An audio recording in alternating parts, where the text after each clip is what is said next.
Evening doctor. எனக்கு 2 நாளா எனக்கு 2 நாளா ஒரே ஃபீவரா இருக்கு டாக்டர்.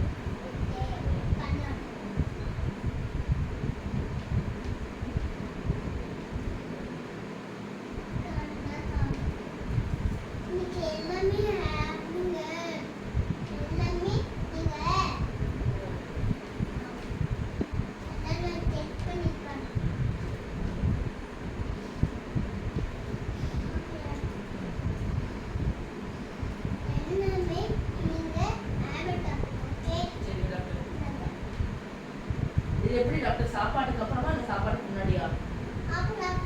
சாப்பாடு சாப்பிட்டுட்டா? சரி, எவ்வளோ டாக்டர் ஃபீஸ்? 70 rupees. கூகுள் அனுப்பிட்டுங்களா? கூகுளில் தான் அமௌண்ட் இருக்கு. வந்துச்சா பாருங்க, கூகுளில் வந்துச்சா? தேங்க்யூ.